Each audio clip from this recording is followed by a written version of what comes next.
It's 11:39 p.m. on April 14th, 1912. You're standing on the bridge of the largest ship ever built, and you can see it before anyone else does. A dark shape in the water. Low. Massive. Motionless. The iceberg is exactly where the warnings said there would be icebergs. Warnings that the crew received 6 times today and ignored 6 times today because the sea is calm and the sky is clear and the Titanic is unsinkable, and nobody slows down an unsinkable ship. You have maybe 40 seconds. You grab the telegraph. You order full stop. You order hard to starboard. The officer next to you stares at you like you've lost your mind. You shout it again. The engines respond. The rudder bites. The ship begins, slowly, impossibly slowly, to turn. The iceberg passes down the port side close enough that passengers on deck could reach out and touch it. They do reach out and touch it. They laugh. They think it's exciting.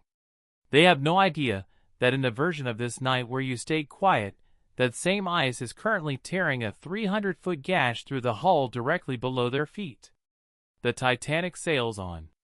The engines resume. The passengers go to bed. You stand on the bridge and breathe.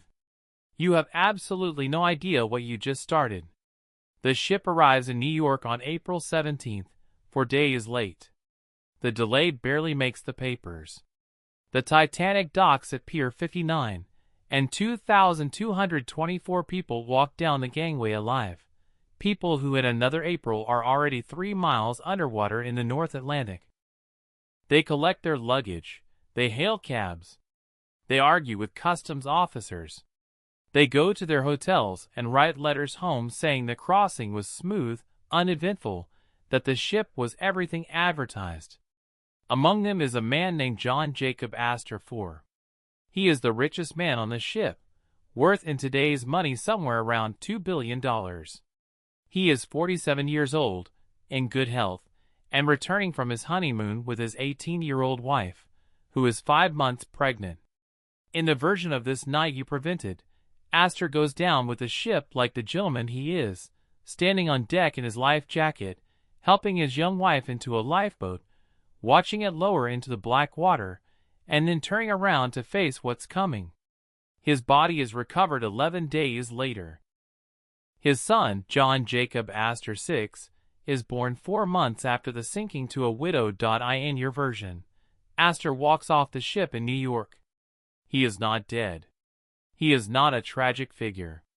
He is a living, breathing billionaire with 40 or 50 years left in him, and he is about to spend them in ways that will quietly reshape American history in directions you cannot fully trace and cannot fully stop.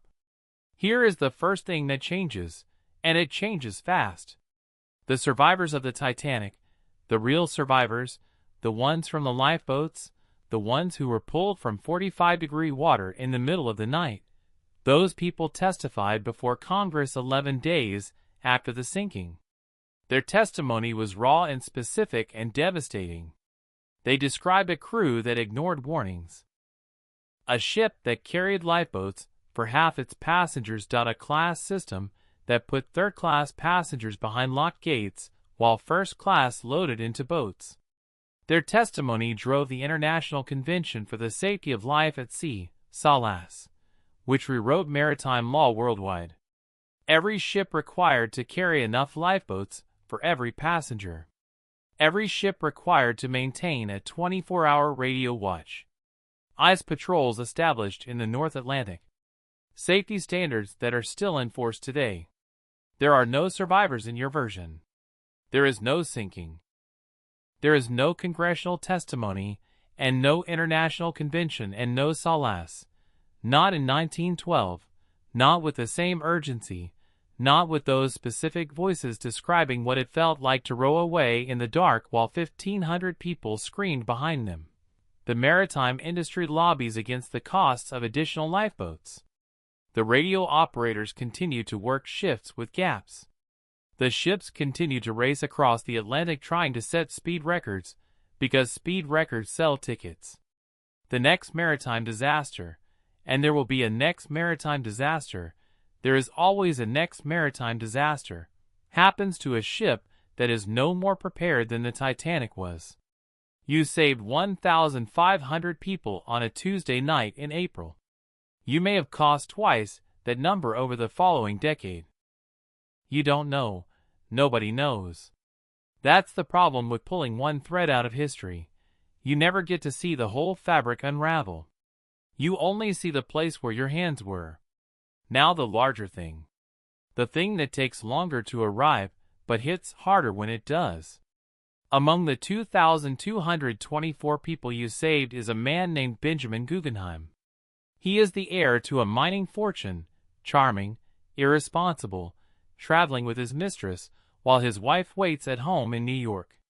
In the version of this night where you stayed silent, Guggenheim changes into his finest suit as the ship goes down, tells a steward to inform his wife that he died like a gentleman, and slips beneath the water at approximately 2:20 a.m. He becomes a symbol.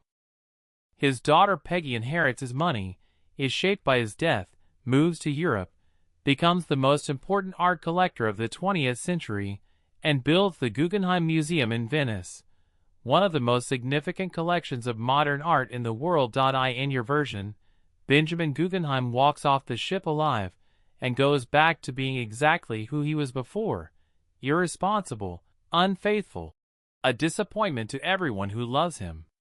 His daughter Peggy grows up with a father instead of a legend. The money gets spent differently. The Venice Museum may or may not exist. One of the most important collections of 20th century art may or may not have been assembled. The careers of artists who were championed by that collection, the movements that were legitimized by that institution, all of it shifts subtly, in ways that spread outward through culture for the rest of the century. You saved a man who was more useful to the world as a martyr than as a person. You didn't know that? You couldn't have known that. You just saw a ship turning toward an iceberg in the dark. There is a political consequence that nobody talks about, and it is the biggest one. The Titanic sinking did something to public consciousness that is almost impossible to overstate. It happened at a specific moment in history, 1912, the height of the Gilded Age, a period of almost incomprehensible inequality, a moment when the richest men in the world genuinely believed that their wealth was evidence of their natural superiority. The Titanic put that belief in a lifeboat with 60 empty seats and pushed it away from 1,500 people freezing to death in the water. The class system was visible that night, in a way it had never been visible before. Third-class passengers had a survival rate of 25%. First-class passengers had a survival rate of 60%. The numbers spoke for themselves. The outrage that followed fed directly into the progressive movement of the early 20th century. It fed into labor organizing, into safety regulation, into the political will to confront the Gilded Age robber barons. It was one of the events, not the only event, but one of them, that shifted public opinion toward the idea that wealth did not make you better than anyone else, and that the government had a responsibility to protect ordinary people from the decisions of powerful men. That outrage doesn't exist in your version. The Titanic arrives safely in New York and is forgotten within a week. The Gilded Age continues. The progressive movement moves more slowly, on different fuel, in different directions. The specific wound that the sinking opened in the public consciousness, that particular clarity about what inequality actually looks like when the ship goes down, never opens. And the men who should have felt that wound continue to operate without it. You didn't just save a ship. You protected the people who were most responsible for the conditions that made the ship dangerous in the first place. The Titanic sits at the bottom of the North Atlantic for the rest of the century. Except in your version it doesn't, because it never sank, and what that means is that the wreck, discovered in 1985, photographed and studied and mourned and turned into the most successful film ever made, and used to teach 100 years of school children about hubris and class, and the limits of human engineering, that wreck does not exist.